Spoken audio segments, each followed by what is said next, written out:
بسم اللہ الرحمن الرحیم۔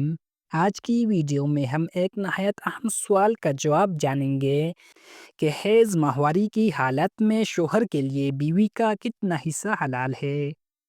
یہ وہ معاملہ ہے جس پر قرآن کا واضح حکم موجود ہے اور رسول اللہ صلی اللہ علیہ وآلہ وسلم نے خود اس کی حدود اور ادب سکھائے ہیں۔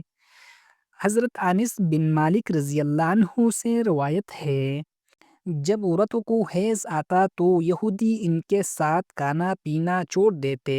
صحابہ نے نبی صلی اللہ علیہ وآلہ وسلم سے اس بارے میں پوچھا تو آپ صلی اللہ علیہ وآلہ وسلم نے فرمایا، ان کے ساتھ رہو مگر ہم بستری نہ کرو۔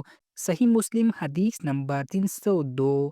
یعنی اسلام نے بیوی سے محبت، بات چیت، کھانا پینا سب کی اجازت دی، مگر تعلق خاص جماع سے روک دیا۔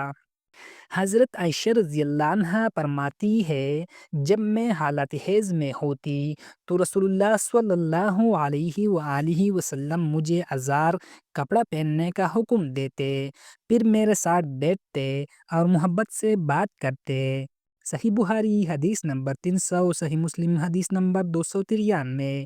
نبی صلی اللہ علیہ وآلہ وسلم نے سکھایا کہ شوہر اپنی بیوی سے محبت کر سکتا ہے، لیکن ناف سے گھٹنے تک کے حصے سے اجتناب کرے۔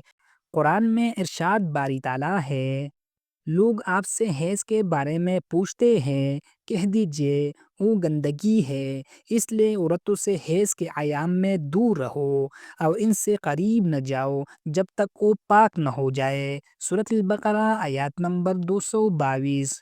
اللہ تعالیٰ نے صرف تعلق خاص کو منع کیا ہے، محبت، بات چیت اور ساتھ رہنے سے منع نہیں کیا۔ اسلام نے حیض کے دوران عورت کو تنہائی یا نفرت کا شکار نہیں بنایا، بلکہ پاکیزگی اور عزت کے ساتھ زندگی گزارنے کا طریقہ سکھایا۔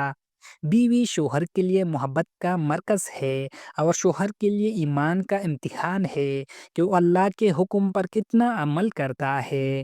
اگر آپ چاہتے ہیں کہ اللہ آپ کے گھر میں سکون، رحمت اور محبت اتار دے تو اس ویڈیو کو آخر تک دیکھنے کے بعد کمنٹس میں لکھ کے ہمیں پاکیزہ زندگی عطا فرما اور صدقہ جاریہ سمجھ کر شیئر ضرور کریں۔